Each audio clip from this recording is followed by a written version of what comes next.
Hey guys, very welcome to Mentour and yet another video podcast. As always, hope you're doing absolutely fantastic.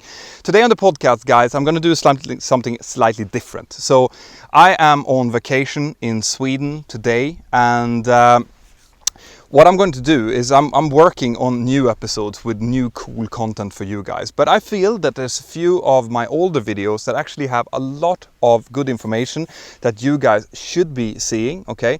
But that has kind of disappeared out of my feed. So today is going to be a rerun with an episode that I think that you are really going to enjoy. Check it out and give me some feedback on it. Now, the audio and the video quality might be a slightly different than what you're used to, but the content in it, what's actually important, what I'm saying, is still really relevant. So check it out and enjoy.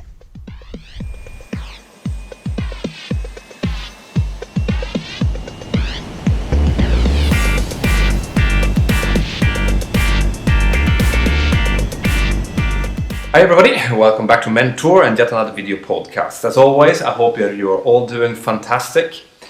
Today, I am going to answer a question that I'm getting quite frequently on the channel, which is what qualities do you need in order to succeed in the airline business? All right.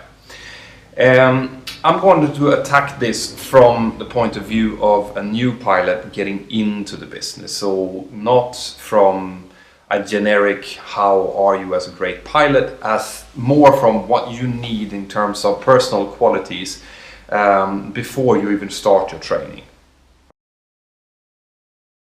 So I would say that the first thing that you need is a clear view of your goal together with determination and stamina. The fact is that in order for you to get through your training and to succeed finding a job, you are probably going to experience significant high points and also some potential low points, okay?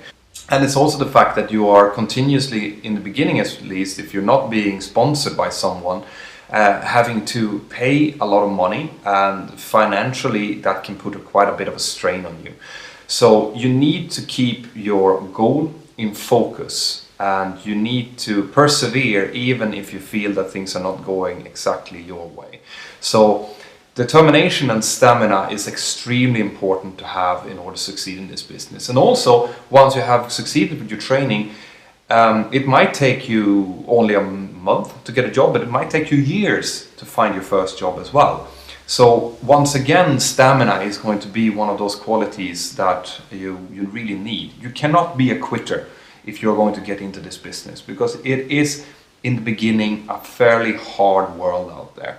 So remember that when you face some of these difficulties, remember what the end goal is and continue work and strive towards that goal.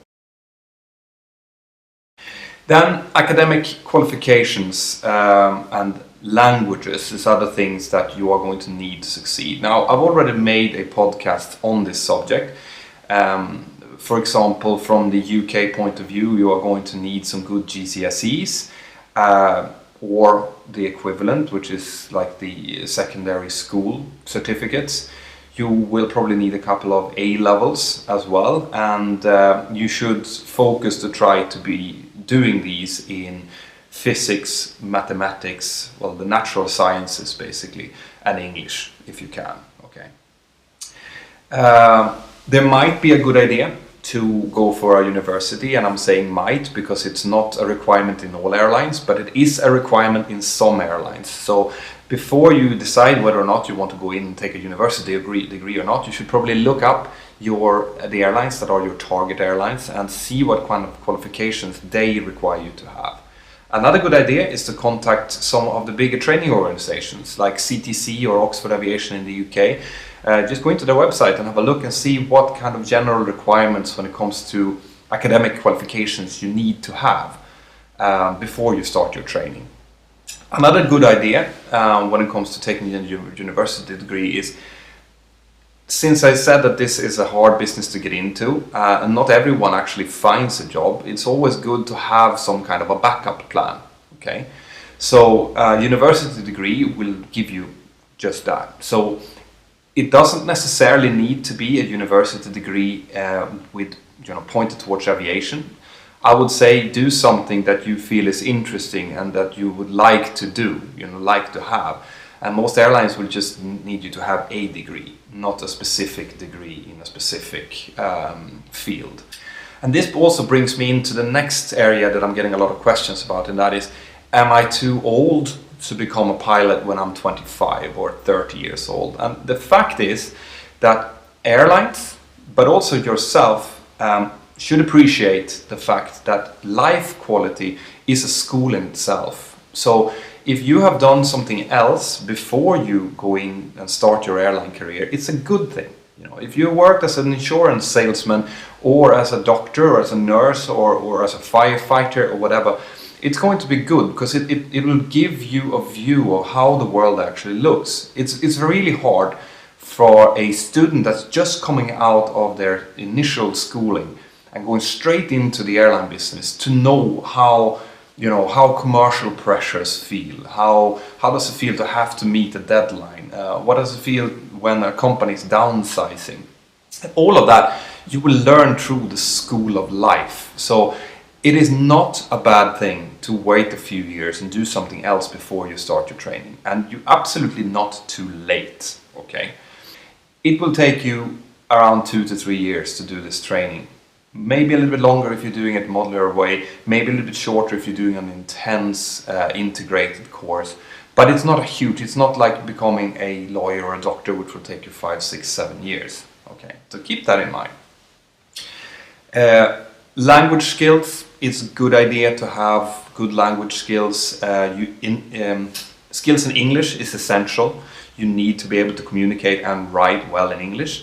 But it might also be a good idea to have a second language. So if English is your first language, then try to get a second language, because it's going to broaden the amount of available jobs out there. Most airlines, especially flag carriers, will require you to speak both English and also language of the country where the company is from. So if you're working for Scandinavian Airlines system, they'll want you to speak a kind of Scandinavian language. If you're working for a Spanish airline, they are likely to want you to speak Spanish as well. So if you speak 2 or 3 languages, it means that there's just so many more companies that you will be able to apply to. So language skills, a good thing. Then comes maybe the most important skills of all. Well, the 2 of them, but people skills. Guys, you are going to have to deal with a lot of people under fairly stressful situations.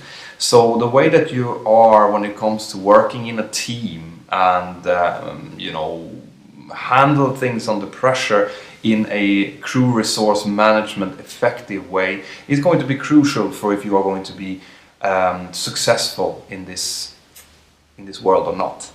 The airline assessments are going to look quite hard at this. They will see how your skills are, as in how your stick and rudder skills are and your knowledge level, but they will also want to see someone that they would like to work with, someone that is is funny, relaxed and works well under pressure. So people skills, absolutely essential.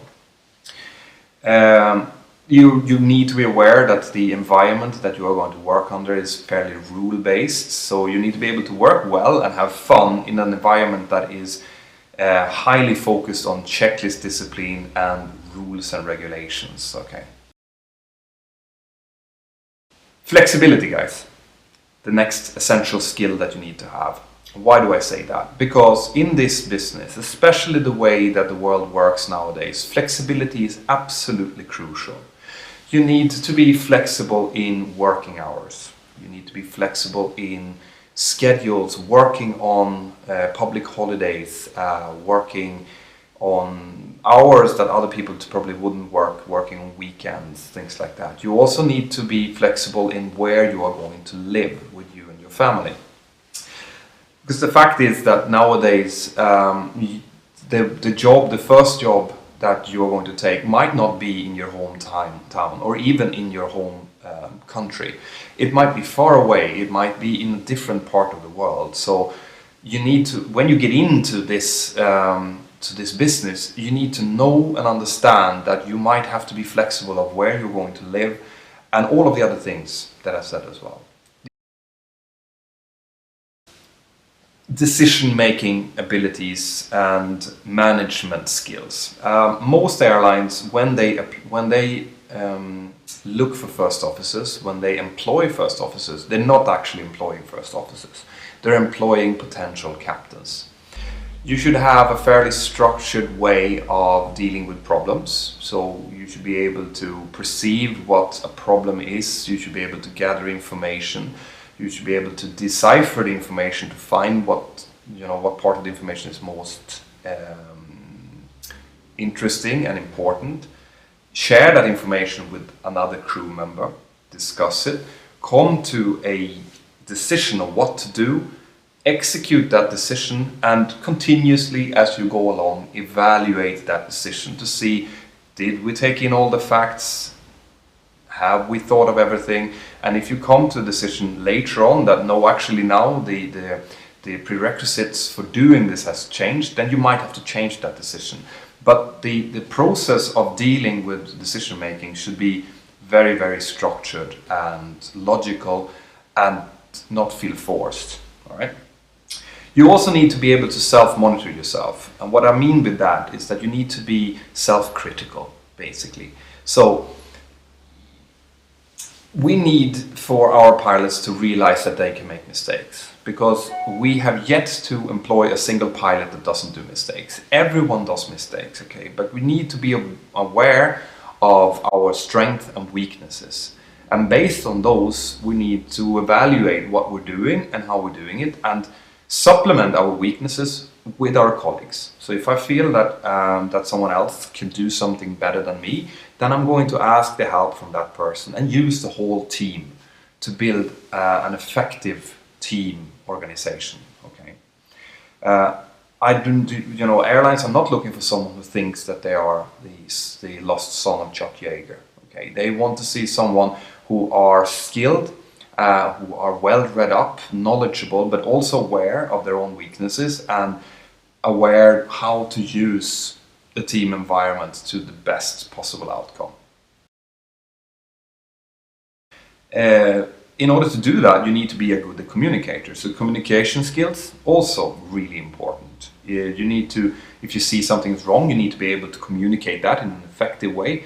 And you need to also be able to suck information out of your colleagues and in order to get as much information to base your decisions on as possible. So this goes back to people skills, good communicator, people skills. These are all kind of intertwined in order to make what would be considered a good pilot. Okay. You need to be able to handle stress. But all of those things, when it comes to those things, which I've said many, many times, you need to go through one of these suitability tests before you start your training. And if you're successful in those suitability tests, it means that the airline psychologists have deemed that those part of your skills, this capability to handle stress and do multiple things at a time, you have them. So all of the others is something that you need to know. And this is really important, guys. I really hope that this answers your questions of the kind of personal treats that you need to have before you start your training. If you have more questions on this, then please send it in. And as always, like the video if you like it, put your comment in, tell me what you thought of it, give more suggestions of what you would like me to cover in future videos, and share this video on Facebook, Twitter, Instagram, Tumblr, whatever you can think of, because it really helps the channel. I hope you're all having a fantastic day, and I'll see you next time.